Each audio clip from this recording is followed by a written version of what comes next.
ফেনীতে হিজবুত তৌহিদ আজকে নতুন না, প্রায় 30 বছর থেকে ফেনীতে হিজবুত তৌহিদ। হিজবুত তৌহিদকে ফেনী থাকতে দেবে না, উচ্ছেদ করবে, এরপরে হামলা করবে, এই করবে সেই করবে, এই ধরনের উগ্রবাদী জঙ্গিবাদী বক্তব্য যারা দেয় তাদেরকে জনগণ বয়কট করবে ইনশাআল্লাহ। কোন হাদিসের বাহিরে কোনো কথা আমি বলি না।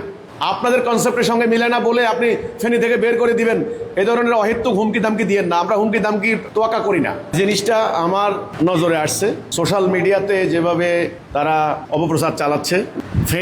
ফেনীতে হিজবুত তৌহিদ আজকে নতুন না, এটা প্রায় 2 যুগের বেশি, প্রায় 30 বছর থেকে ফেনীতে হিজবুত তৌহিদ। ফেনী বশিকপুরে হিজবুত তৌহিদের আমিরের বাড়ি, সেখান থেকে ফেনী জেলায় হিজবুত তৌহিদের কার্যক্রম। আজকে এই যে বিশেষ করে খেলাফত মজলিসের কিছু কওমি মাদ্রাসার কিছু পোলা পাই না এখন বাইরে হয়েছে, ওদের জন্মের আগে হিজবুত তৌহিদ ফেনীতে, ওদের জন্মের আগে হিজবুত তৌহিদ ফেনীতে। এর আগেও বহুত মিছিল গেছে, মিটিং গেছে, সমাবেশ গেছে, অপপ্রচার করছে, মিথ্যাচার করছে, ওয়াজ মাহফিলে হিজবুত তৌহিদের বিরুদ্ধে বাড়ি ঘরে হামলা চালাইছে, হিজবুত তৌহিদের মামলা হয়েছে। এটা আজকে নতুন না তো। ফেনী জেলখানায় কত হিজবুত তৌহিদকে বন্দী করা হয়েছে। ফেনী টাউনে হাজার হাজার পোস্টার হ্যান্ডবিল আমরা দিয়েছি, মিছিল হয়েছে, সমাবেশ হয়েছে, মানববন্ধন হয়েছে।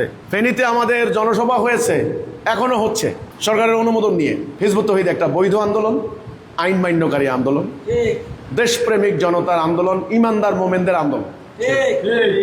আমরা কোনো অন্যায় করি নাই, কোনো আইন ভঙ্গ করি নাই। ফেনী বাংলাদেশ থেকে আলাদা না। বাংলাদেশ একটা স্বাধীন সার্বভৌম শাসনতান্ত্রিক রাষ্ট্র। অন্য সাধারণ মানুষের যেই সাংবিধানিক অধিকার, বাক স্বাধীনতার, মানবাধিকার, আমাদেরও সেটা। অন্যরা কথা বলে, আমরাও কথা বলছি। হিজবুত তৌহিদকে ফেনী থাকতে দেবে না, উচ্ছেদ করবে, এরপরে হামলা করবে, এই করবে সেই করবে, এই ধরনের উগ্রবাদী, এই ধরনের মানে জঙ্গিবাদী বক্তব্য যারা দেয় তাদেরকে জনগণ বয়কট করবে ইনশাআল্লাহ। তো আমি যারা সোশ্যাল মিডিয়ায় এই ধরনের প্রোপাগান্ডা চালাচ্ছেন, আপনাদেরকে বলবো, কাউকে আন্ডার এস্টিমেট করেন না, আন্ডারমাইন করেন না। হিজবুত তৌহিদ শক্তিশালী আদর্শিক আন্দোলন, কোনো স্বার্থ নিয়ে হিজবুত তৌহিদ কাজ করে না। আমার বক্তব্য সোশ্যাল মিডিয়ায় হাজার হাজার মানুষ দেখতে পাচ্ছেন। মানুষ এখন ক্রস এক্সামিন করছেন, পরীক্ষা নিরীক্ষা করছেন, কোরআন দেখছেন, হাদিস দেখছেন। কোন হাদিসের বাহিরে কোনো কথা আমি বলি না। আপনাদের কনসেপ্টের সঙ্গে মিলে না বলে আপনি ফেনী থেকে বের করে দিবেন, এই ধরনের অহেতুক হুমকি দামকি দিয়েন না। আমরা হুমকি দামকি তোয়াক্কা করি না। আর হিজবুত তৌহিদ কোনো সুফিবাদী আন্দোলন না। ওই একটা মাজারে হামলা করে মাজার গুড়াই দিবেন, নো। হিজবুত তৌহিদ মুজাহিদদের আন্দোলন। হিজবুত তৌহিদের সদস্যরা জেহাদ করার জন্য, শহীদ হওয়ার জন্য শপথ করে ভর্তি হয়। কাজেই এ ধরনের উগ্রবাদী, এ ধরনের মব সৃষ্টি করার মতো কথাবার্তা ফেসবুকে প্রচার না করার জন্য আমি তাদেরকে অনুরোধ করব। আর ফেনীর ধর্মপ্রাণ মানুষকে বলবো, ওদের এই অপপ্রচারে, মিথ্যাচারে আপনারা প্রভাবিত হবেন না। আপনারা আমার বক্তব্য দেখেন, আমাদের বক্তব্য দেখেন, আমাদের কর্মসূচি দেখেন। আমরা আল্লাহর দ্বীন প্রতিষ্ঠা করতে চাই, আমরা জাতিকে তাওহীদের উপর ঐক্যবদ্ধ করতে চাই। এই ধর্ম ব্যবসায়ী গোষ্ঠীর গায়ে জ্বালা ধরেছে, কারণ আমরা ধর্মের নামে বিনিময় নেওয়ার বিরুদ্ধে কথা বলেছি, ধর্মকে ব্যবহার করে রাজনৈতিক স্বার্থ হাসিলের বিরুদ্ধে কথা বলেছি, ধর্ম ব্যবসার বিরুদ্ধে কথা বলেছি। এই গোষ্ঠী আদা জল খেয়ে নেমেছে আমাদের বিরুদ্ধে।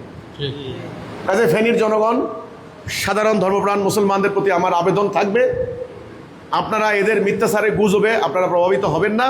আমরা কি বলি, আমাদের কথা শুনুন। আর প্রশাসনকে আমি অনুরোধ করব, যারা অ্যাডমিনিস্ট্রেশনে আছেন, ল এনফোর্সমেন্ট এজেন্সি যারা আছেন, তাদেরকে বলবো, আমাদের অধিকারকে আইনগতভাবে আপনারা সমুন্নত করেন। এই উগ্রবাদী মব সৃষ্টিকারী জালেমদের হাত থেকে হিজবুত তৌহিদের সদস্যদেরকে নিরাপত্তা দেওয়ার জন্য আপনাদেরকে আমিও অনুরোধ করছি। এদেরকে আইনের আওতায় আনেন। এদের নাম, ঠিকানা, এদের ফেসবুক আইডি কোন কোন জায়গা থেকে আমরা সুনির্দিষ্টভাবে আমরা কিন্তু জমা দিচ্ছি। আপনারা এদেরকে আইনের আওতায় আনেন। যদি এদেরকে আশকারা দেন, তাহলে উগ্রবাদী মব সৃষ্টিকারীদের উগ্রতার সামনে সভ্যতা কিন্তু ধ্বংস হবে।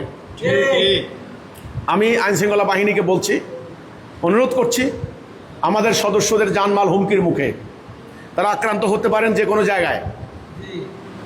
আমি সরকারকে বলবো, বিশেষ করে ফেনী জেলার আইনশৃঙ্খলা বাহিনীকে অনুরোধ করব, এই উগ্রবাদী, জঙ্গিবাদী, সাম্প্রদায়িক ধর্ম ব্যবসায়ী অপশক্তিকে আপনারা আইনের আওতায় আনেন। আমাদের মানবাধিকার, বাক স্বাধীনতা, মৌলিক অধিকার সমুন্নত করেন। এটা হলো আমার কথাটা। তো আমার এর থেকে বেশি কোনো কথা নেই। এই ধরনের মিথ্যা হুমকি প্রোপাগান্ডা তারা চালাচ্ছে, আশা করি তারা এটা থেকে বিরত থাকবে।